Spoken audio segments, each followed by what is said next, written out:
കർണാടകയിലെ ഷിരൂരിൽ മണ്ണിടിച്ചിലിൽ കാണാതായ മലയാളി ലോറി ഡ്രൈവർ അർജുനു വേണ്ടിയുള്ള തെരച്ചിൽ ദൌത്യം നിർണായക ഘട്ടത്തിലേക്ക്. ഷിരൂരിലെ ഗംഗാവലിയിൽ നദിക്കടിയിൽ നിന്ന് അർജുന്റെ ട്രക്ക് കണ്ടെത്തി.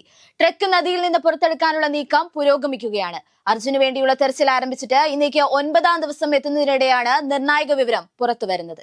കേരള ഹൈക്കോടതി മുൻ ആക്ടിംഗ് ചീഫ് ജസ്റ്റിസ് അലക്സാണ്ടർ തോമസിനെ മനുഷ്യാവകാശ കമ്മീഷൻ ചെയർപേഴ്സണായി നിയമിക്കാനുള്ള ശുപാർശ ഗവർണർ ആരിഫ് മുഹമ്മദ് ഖാൻ അംഗീകരിച്ചു.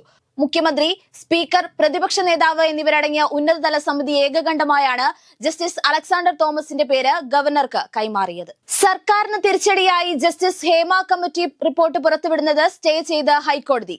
റിപ്പോർട്ട് പുറത്തുവിടുന്നത് സ്വകാര്യതയെ ബാധിക്കുമെന്നും തടയണമെന്നും ആവശ്യപ്പെട്ടുള്ള ചലച്ചിത്ര നിർമ്മാതാവ് സജിമോൻ പാറയിലിന്റെ ഹർജിക്കാണ് ഒരാഴ്ചത്തേക്ക് താൽക്കാലികമായി സ്റ്റേ ചെയ്തുകൊണ്ടുള്ള ഹൈക്കോടതി ഉത്തരവ്. പ്രശസ്തിക്ക് വേണ്ടി മാത്രമുള്ള റിപ്പോർട്ടാണിതെന്നും ആളുകളുടെ പേര് വിവരങ്ങൾ പുറത്തുവിട്ടില്ലെങ്കിലും പലരിലേക്കും വിരൽ ചൂണ്ടുമെന്നും ഹർജിക്കാരൻ കോടതിയെ അറിയിച്ചിരുന്നു.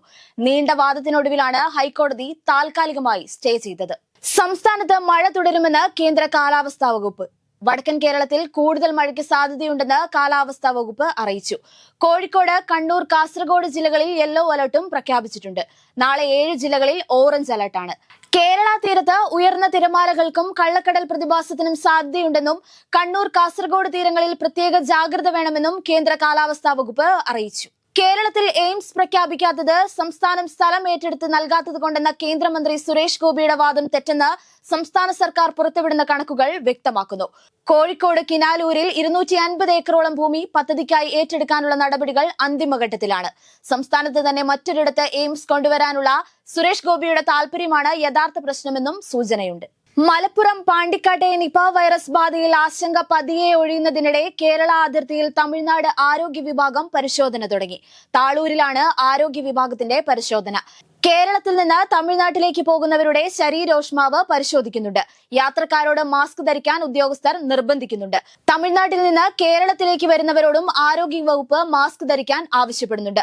ഇന്നലെ മുതലാണ് പരിശോധന തുടങ്ങിയത്. എന്നാൽ യാത്രാ നിയന്ത്രണങ്ങൾ ഏർപ്പെടുത്തിയിട്ടില്ല. ആമീഴഞ്ചാൻ തോട്ടിലെ മാലിന്യ പ്രശ്നത്തിൽ ഗുരുതര കൃത്യവിലോപം നടത്തിയ തിരുവനന്തപുരം കോർപ്പറേഷനിലെ ഹെൽത്ത് ഇൻസ്പെക്ടറെ മേയർ സസ്പെൻഡ് ചെയ്തു. തമ്പാനൂർ ഭാഗം ഉൾപ്പെടുന്ന പ്രദേശത്തിന്റെ ചുമതലയുള്ള secretariat circle health inspector K ഗണേശനെയാണ് ആഭ്യന്തര അന്വേഷണ റിപ്പോർട്ടിനെ തുടർന്ന് സസ്പെൻഡ് ചെയ്തത്. തോട് വൃത്തിയാക്കാത്തതിൽ മേയർ ആര്യ രാജേന്ദ്രൻ റെയിൽവേയെ പഴിക്കുമ്പോഴാണ് കോർപ്പറേഷന്റെ വീഴ്ചയിൽ ഉദ്യോഗസ്ഥനെതിരെയും നടപടിയെടുത്തത്. ഗുജറാത്തിൽ ചാന്ദിപുര വൈറസ് രോഗലക്ഷണവുമായി ആശുപത്രിയിലെത്തുന്നവരുടെ എണ്ണം വർദ്ധിക്കുന്നു. ഇന്ന് ഉച്ചവരെ 117 പേരാണ് ചികിത്സയിലുള്ളത്. മിക്കവരും 8നും 16നും ഇടയിൽ പ്രായമുള്ള കുട്ടികളാണ്. ഇതിൽ 22 കുട്ടികൾക്ക് ചാന്ദിപുര വൈറസ് എന്ന് സ്ഥിരീകരിച്ചു. മറ്റുള്ളവരുടെ രക്തസാമ്പിളുകൾ പരിശോധനയ്ക്ക് അയച്ചിരിക്കുകയാണ്. ഗുജറാത്തിൽ ഇതുവരെ 38 കുട്ടികളാണ് വൈറസ് രോഗലക്ഷണവുമായി മസ്തിഷ്ക ജ്വരം ബാധിച്ച് മരിച്ചത്.